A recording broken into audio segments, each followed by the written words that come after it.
ამერიკის შეერთებული შტატების პრეზიდენტმა დონალდ ტრამპმა ევროპული ქვეყნებისთვის ტარიფების დაწესება გადაიფიქრა. მისი თქმით, იმ 8 ევროპულ სახელმწიფოს, რომლებმაც გრენლანდიაში არქტიკული გამძლეობის მისიის ფარგლებში სიმბოლური რაოდენობის ჯარისკაცები გაგზავნის 10%-იანი ტარიფები აღარ დაუწესდებათ. საუბარია დანიაზე, ნორვეგიაზე, შვედეთზე, საფრანგეთზე, გერმანიაზე, დიდ ბრიტანეთზე, ნიდერლანდებსა და ფინეთზე. შეგახსენებთ, დონალდ ტრამპი აღნიშნულ სახელმწიფოებს ტარიფების 1 ივნისიდან 25%-ით გაზრდით ემუქრებოდა. თუ ისინი ამერიკისთვის გრენლანდიის გადაცემას შეეწინააღმდეგებოდნენ. აღსანიშნავია, რომ ტრამპმა გადაწყვეტილება ნატოს გენერალურ მდივანთან მარკ რუტესთან პირისპირ შეხვედრის შემდეგ მიიღო. როგორც შტატების ლიდერმა განაცხადა, ის ჩარჩო დოკუმენტი, რომელზეც მხარეებმა ისაუბრეს გრენლანდიასთან დაკავშირებით, მის არაერთ მოთხოვნას აკმაყოფილებს.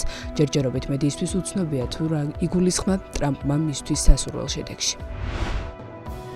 ამერიკის შეერთებული შტატების პრეზიდენტმა დავოსის ეკონომიკურ ფორუმზე სიტყვით გამოსვლისას შტატების ეკონომიკურ სიძლიერეზე საუბარს გამორჩეული დრო დაუთმო. როგორც მან აღნიშნა, ამჟამად მისი ლიდერობის დამსახურებით ქვეყანა უპრეცედენტო ზრდას განიცდის. ტრამპმა თეთრ სახლში მის დაბრუნებამდე ქვეყნის ეკონომიკური ჩამოქცევის მთავარ მიზეზებად ღია და უკონტროლო საზღვრები, მაღალი ინფლაცია და ეკონომიკური ქაოსი დაასახელა. როგორც შტატების ლიდერი ამბობს, მისი მოსვლის შემდეგ ქვეყნის ეკონომიკურმა ზრდამ არ ნახულ ნიშნულს მიაღწია. ეკონომიკური ზრდის გამომწვევ ერთ-ერთ მთავარ მიზეზად ტრამპმა დერეგულაცია დაასახელა და აღნიშნა, რომ ყველა ახალი შეზღუდვის დაწესების სანაცვლოდ მისი ადმინისტრაცია ბაიდენის დროს დაწესებულ 130-მდე შეზღუდვას აუქმებს, რაც ბიზნესისთვის სრულად მისაღებია. როგორც ტრამპი აცხადებს, ამჟამად კორპორაციული გადასახადები 21%-მდეა შემცირებული. შტატების ლიდერმა უმუშევრობის შემცირებაზე საუბრისას კონკრეტული ციფრების დასახელებისგან თავი შეიკავა, თუმცა თქვა, რომ ბოლო 1 წელიწადში მილიონობით ახალი სამუშაო ადგილი შექმნა და ფერადკანიან ასევე ესპანური და აზიური წარმოშობის მოსახლეობაში მუშაობის დონე მკვეთრად შეამცირა.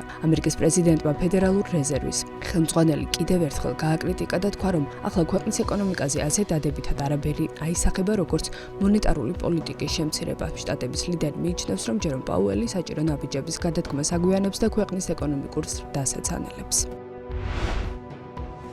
მსოფლიოს უმსხვილესი საფინანსო ჰოლდინგის BlackRock-ის კონტროლში არსებული აქტივების საერთო მოცულობამ რეკორდულ $14 ტრილიონ მიაღწია, რაც 1 წელში თითქმის 1.5 ტრილიონი დოლარით გაზრდილი მაჩვენებელია. ბოლო პერიოდის განმავლობაში ჰოლდინგმა დამატებით 22%-ით მეტი კაპიტალი მოიზიდა, რაც რეკორდული შედეგია. კომპანიის საბაზრო კაპიტალიზაცია $175 მილიარდ აღწევს, რაც 1 წელიწადში 10%-ით გაზრდილი მაჩვენებელია.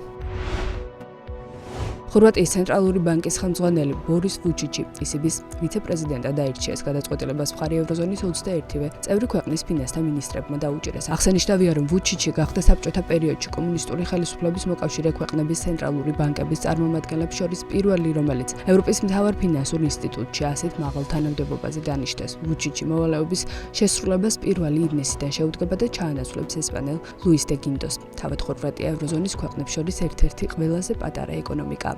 რის გამოც მისი ვიცე-პრეზიდენტად შერჩევა ეკონომისტების ნაწილისთვის მოულოდნელი იყო.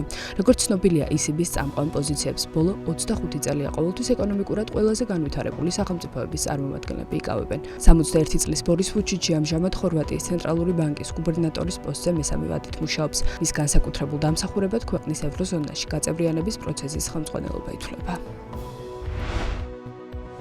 დიდი ბრიტანეთის მთავრობამ ქვეყნის მთავარი მარეგულირებელი უწყების რეფორმირებისთვის კონსულტაციების გამართვა დაიწყო, როგორც ირკვევა სტარმერის გუნდს უწყებისა და მისი მექანიზმების სრულად შეცვლას სურს, რათა ანტიმონოპოლიურ საკითხებთან დაკავშირებით საკითხები გაცილებით სწრაფად გადაწყდეს და მათი ვერდიქტების პროგნოზირება გამარტივდეს, რომ კომპანიებს შეეძლოთ მათ მიერ ან მათ წინააღმდეგ შეტანილი სარჩელის შესაძლო შედეგებისთვის დროულად მომზადება. როგორც ცნობილია, როცა კომპანიის წინააღმდეგ სარჩელი შედის, ეს ინვესტორების განწყობაზე უარყოფითად ისახება და თუ საქმის განხილვა იწელება ამ კომპანიის განვითარებას მნიშვნელოვნად შეიძლება ხელი შეუშალოს. ამასთან გამარტივდება კორპორაციული გარიგებების დადებაც, რაც წლების განმავლობაში ეკონომიკური განვითარების ერთ-ერთ შემაფერხებელ ფაქტორად სახელდებოდა. კომპანიებს, რომლებსაც ეგრეთ წოდებული მერჯერის განხორციელება სურდათ, უწევდათ რთული პროცედურების გავლა, რაც ხშირ შემთხვევაში წელიწადზე მეტ დროს მოითხოვდა. როგორც სტარმერის კაბინეტში აცხადებენ, განახლებული მარეგულირებელი უწყებისთვის გამოძიების პროცესიც გამარტივდება და შეიქმნება უფრო მკაფიო კანონმდებლობა, რომლითაც ისინი ხელმძღვანელებენ, რათა საქმეების იურიდიულად გაჭიანურების რისკები შემცირდეს.